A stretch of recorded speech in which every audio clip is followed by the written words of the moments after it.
வணக்கம்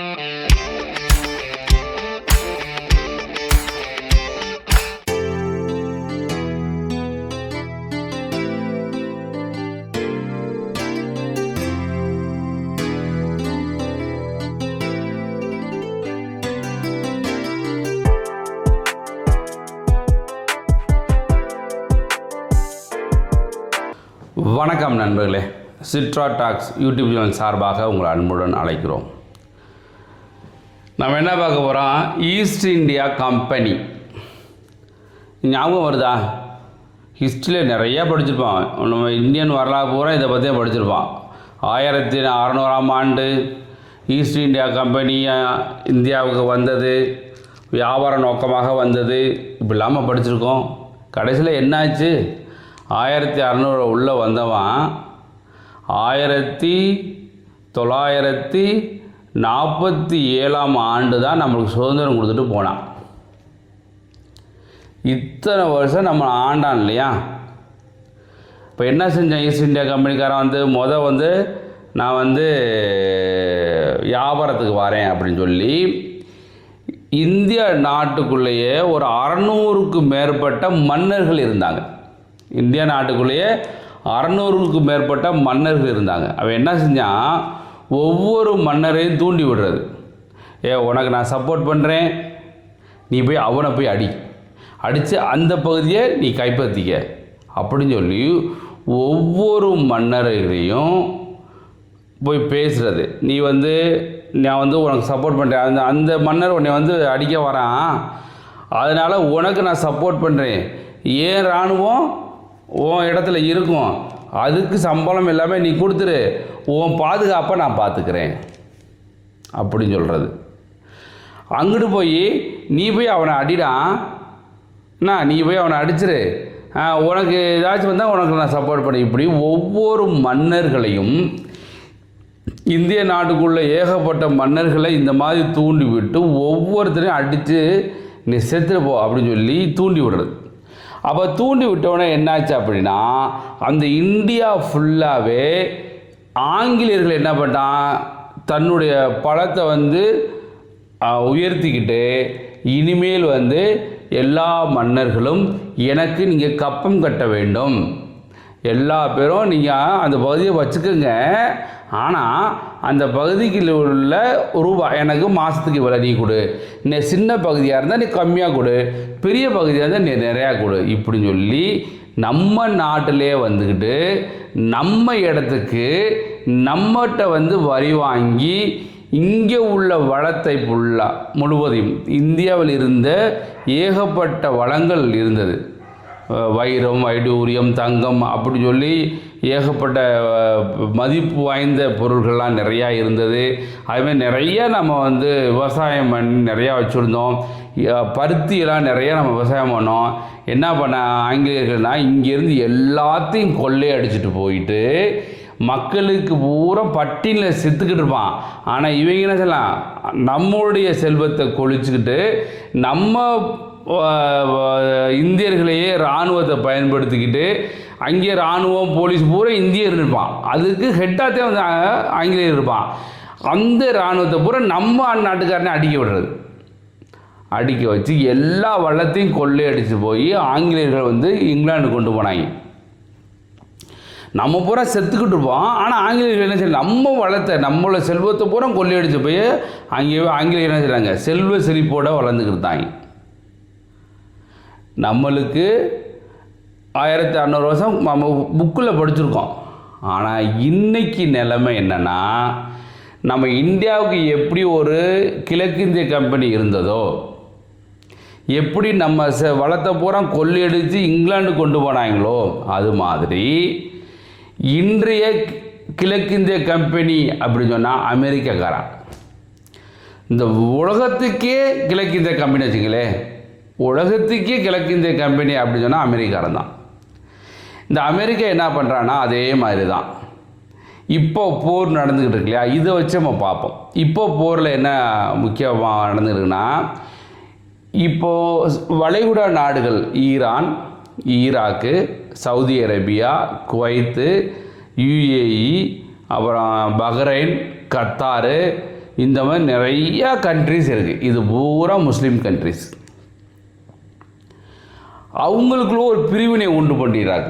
எப்படி அப்படின்னா, இப்போ அந்தந்த பேஸில் இப்போ வந்து பழைய மன்னர்கள்ட்ட என்ன பேசுகிறாங்க, ஆங்கிலம் என்ன பேசுகிறாங்க, எங்களுடைய படை உங்கள்கிட்ட இருக்கும், உங்களை நாங்கள் பாதுகாக்கிறேன், அதுக்கு நீ பணம் கொடுங்க அப்படின்னு சொல்கிற மாதிரி அமெரிக்கா என்ன பண்ணிட்டான் அப்படின்னு சொன்னால், அந்த நாடு சவுதி அரேபியா எண்ணெய் வளமிக்க நாடு, கத்தார், இது பூரா பணக்கார நாடுகள். ஏன் பணக்கார நாடுகள்னு சொல்கிறேன்னா, அங்கே பூரா எண்ணெய் வளங்கள், பெட்ரோல், டீசலு, கேஸ், இந்த மாதிரி ஏகப்பட்ட எண்ணெய் வளங்கள் இருக்குது. அப்போ என்ன செய்கிறான் அப்படின்னா, நீ வந்து காசு நிறையா வச்சுருக்க, நான் என்ன செய்கிறேன், என்னுடைய படைத்தளத்தை பூரா உங்கள் நாட்டில் வச்சுக்கிறேன். எதற்காகனா உங்களை பாதுகாக்கிறதுக்கு அப்படி சொல்லி தான் உள்ளே போனவான்.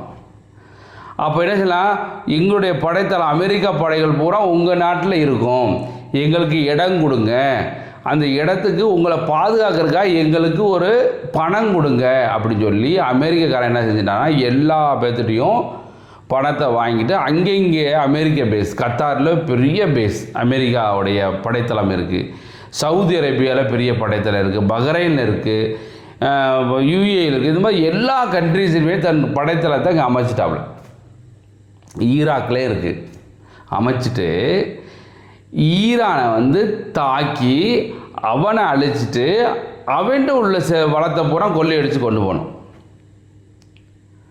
இப்போ என்ன பண்ணா அப்படின்னா, சதாம் ஹுசைன் வந்து அவ்வளோ அருமையாக ஆட்சி பண்ணிக்கிருந்தார்.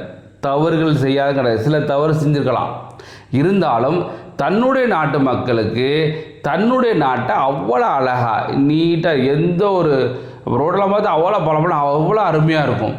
மக்கள்லாம் செல்வ செழிப்போடு இருந்தாங்க. இப்போ மாதிரி கஷ்டப்படலை. இப்போலாம் பார்த்தா ரொம்ப சாப்பாட்டுக்கு கஷ்டப்பட்டு பிச்சை எடுத்துக்கிருக்காங்க ஈராக்.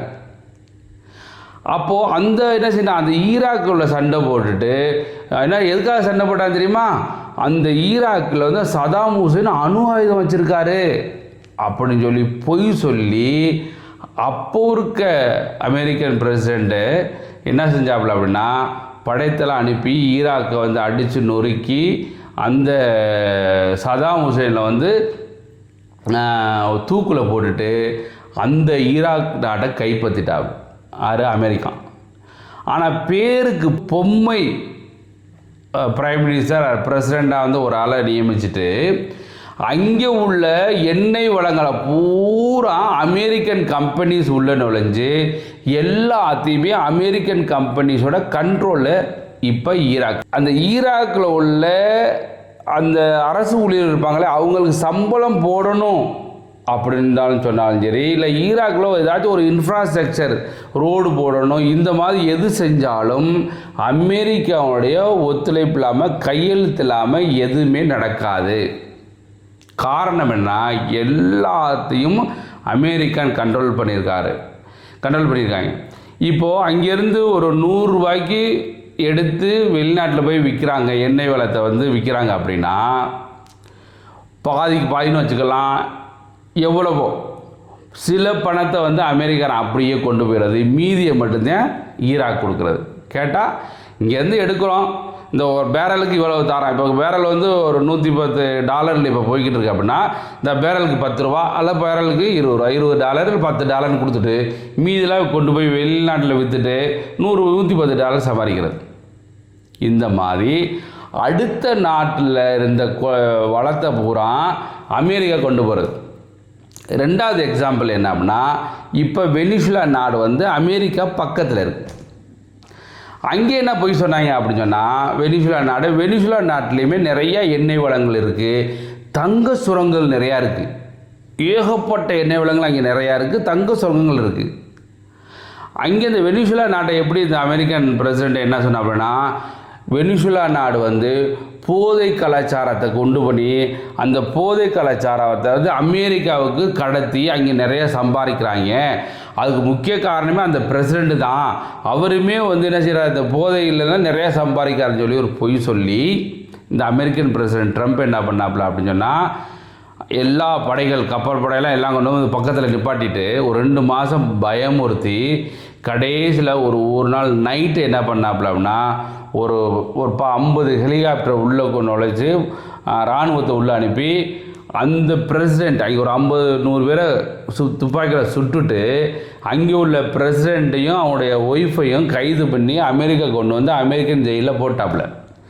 அமெரிக்கன் ஜெயிலில் ட்ரம்ப்பு போட்டுட்டு இப்போ என்னாச்சுன்னா அங்கே வந்து வைஸ் பிரசிடெண்டாக இருந்த ஒரு லேடி வந்து இப்போ பிரசிடெண்டாக அந்த நாட்டோட சுப்ரீம் கோர்ட் நியமிச்சிருக்கு. ஆனால் இப்போ என்ன நடக்குது அப்படின்னா மிரட்டி இது மாதிரி நீ ஏதாச்சும் பண்ணனா உங்கள் பிரசிடெண்ட்டுக்கு என்ன நிலைமையோ அதே உங்களுக்கு நடக்கும்னு சொல்லி இப்போ அமெரிக்கன் கம்பெனிஸ் ஃபுல்லாக வந்து வெனிசுலாவுக்கு போயிடுச்சு.